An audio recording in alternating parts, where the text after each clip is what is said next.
Continuando aqui para a gente concluir, questão 6 fala assim, ó, o príncipe que baseia seu poder inteiramente na sorte se arruína quando esta muda. Acredito também que é feliz quem age de acordo com as necessidades do seu tempo, e da mesma forma é infeliz quem age opondo-se ao que o seu tempo exige. Um trecho, né, do livro, do livro Príncipe do Maquiavel. A formação dos Estados modernos na Europa Ocidental foi fruto de um complexo processo de alianças entre setores da nobreza e da nascente burguesia. O rei encarnava essa tensa aliança que expressava, que expressava as lutas políticas próprias ao período de formação. Espirrei, pessoal, desculpe. Que expressava as lutas políticas próprias ao período de formação do capitalismo. Acerca do processo de formação dos Estados modernos, é possível afirmar que, aqui vocês viram no texto, que o autor, né, o elaborador da questão, na verdade, defende a ideia de que a monarquia absolutista vai representar interesse da nobreza, interesse da burguesia, numa aliança complexa do rei, né, com esses setores. A aliança com a burguesia é um apoio que não significa necessariamente que a burguesia vai participar do governo, mas vai ter incentivo comercial, expansão marítima e tal, proteção à propriedade. E da nobreza, a nobreza vendo na monarquia absolutista, como eu comentei, aquele monarca necessário para proteger a terra da nobreza, reprimir revoltas camponesas, preservar vários privilégios, né? Acerca do processo de formação dos Estados modernos, é possível afirmar que o único item errado é o 1.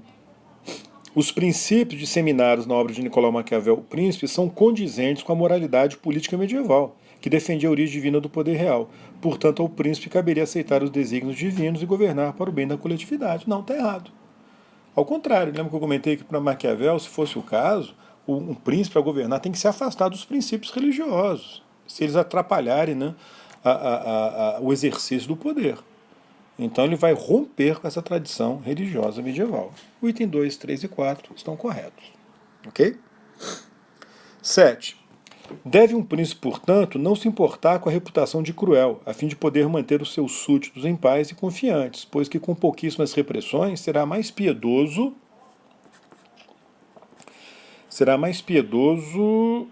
do que aqueles que, por muito clementes, permitem as desordens das quais resultam assassínios e rapinagens. Nasce disso uma questão a saber, é melhor ser amado que temido ou o contrário? Responder-se-á que se desejaria ser uma e outra coisa. Mas como é difícil casá-las, é muito mais seguro ser temido que amado, quando se haja de optar por uma das alternativas, né?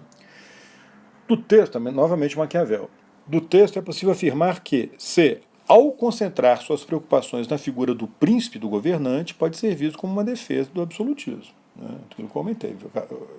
O obra Maquiavel, o príncipe no caso, acabou sendo visto como um manual de um governante forte, né? Um manual do absolutismo. O A está errado que fala assim, ó, ao discutir a imagem do príncipe, apenas reforça o modelo parlamentarista inglês, não. Reforça o poder de autoridade concentrada nas mãos do príncipe, não limitado pelo parlamento. B. Ao defender a crueldade como forma de justiça, pode ser considerado inspirador da Revolução Francesa. Não, a Revolução Francesa vai defender uma justiça isonômica, sem privilégios, vai defender inclusive o fim da tortura. D. Ao defender o temor pelo príncipe, e a Revolução Francesa foi contra o absolutismo, né? O Maquiavel está associado ao absolutismo. D. Ao defender o temor pelo príncipe como superior ao amor, aproxima-se das teorias liberais. Não, o liberalismo, ao contrário, vai defender a limitação do poder do governo.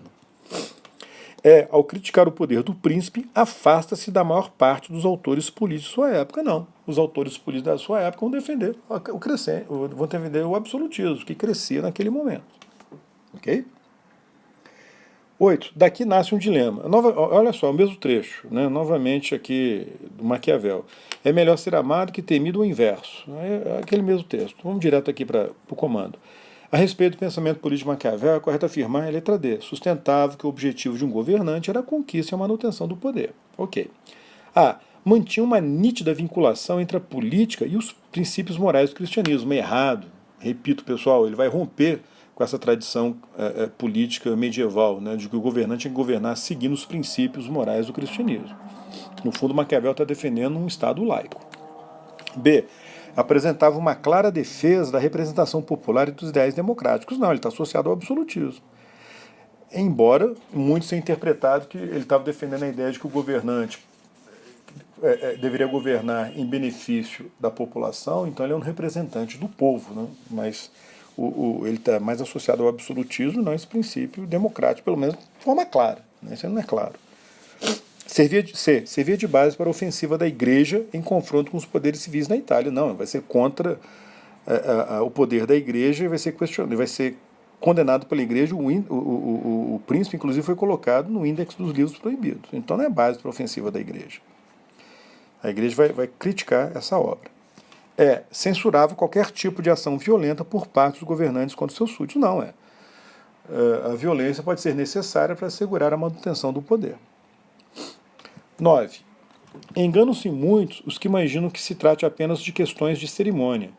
Os povos sobre os quais reinamos, não podendo penetrar no fundo das coisas, costumam regular o seu juízo. De novo, aquele texto do Renato Giannini Ribeiro. Mas não é a mesma questão, não. Será que eu coloquei a mesma questão? Deixa eu ver aqui, ó. Não, cadê? Não, é o mesmo texto, mas a questão é outra. Quer ver? Opa!